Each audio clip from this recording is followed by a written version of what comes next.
to Versus Mode, the show that tells you whether Superman is better than the Super Nintendo, who would win in a fight between Prince and Prince Charles, and whether or not Assassin's Creed is as good as Creed is awful. Our studies have shown that in 93% of fights, Creed will lose by having a spike impaled through their necks. I'm your host, Angus Mitchell. And I'm also your host, Sean Willis. And this week we'll be pitting Bioware's Dragon Age Origins against the classical Iron Age. In the red corner, weighing in at 75 grams, we have the software from Bioware, Dragon Age Origins! And in the blue corner, the Oracle of Doom, the defending Civilization champ, the Iron Age! I want to see a nice clean fight. That means no Wikipedia articles, no defamation, and no Godman's Law. Let's go! Each week on Versus Mode, we will begin with the two biggest differences between our chosen subjects. Which is easy. Dragon Age Origins is a fantasy RPG by a notable Canadian game developer. And the Iron Age was a period in history that ranged between 1200 BC to 400 AD. On the other hand, both the Iron Age and Dragon Age contain excessive violence, sword fighting and dialogue choices. Okay, so my first point is that Dragon Age Origins is a massive game with a deep and complex mythology, a great cast of characters and a compelling narrative. The Iron Age also has all of these things. But Dragon Age Origins is also exciting, evolving, and it can fit on your TV screen, whereas the Iron Age is made up of pottery, ash urns, and the distant ivory tower works of Plato. But... No, okay, Plato was overrated. Additionally, Dragon Age Origins allows the player to engage in same-sex relationships with other characters, promoting the acceptance and tolerance of homosexuality. Not only was homosexuality tolerated and accepted in Iron Age Greece, it was actively encouraged. Spartan soldiers were encouraged to engage with their fellow man. They thought it would build a stronger fighting unit. What do you mean engage? Oh. Of 300 Spartans polled, 267 of them believed themselves to be fabulous. Dragon Age Origins has a much better ending than the Iron Age.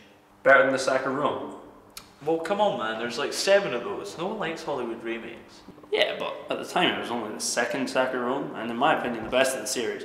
Dragon Age Origins ends with an epic battle and a fight against a dragon. The Iron Age ended with a to be continued and the possibility of a sequel called the Dark Ages. That's just poor writing. Studies have shown that in its first year of release, the Iron Age had actually had a similar level of historical impact to that of Dragon Age.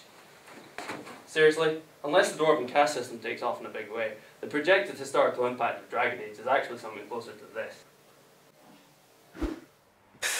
Your projections are highly inaccurate. What? Where do you get your data?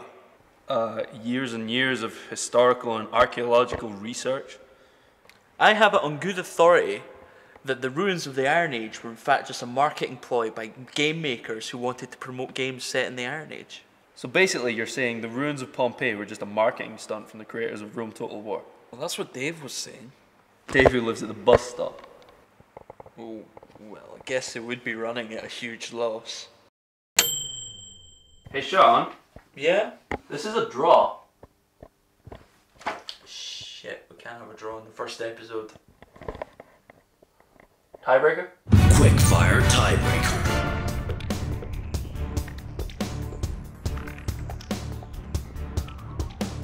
Dragons. The Colosseum. Intrigue at court. The assassination of Julius Caesar. Magic weapons. The Oracle at Delphi. A crazy drunken dwarf. Socrates. Sexy sex scenes! Religions based around orgies. Really? Yeah. Iron Age wins.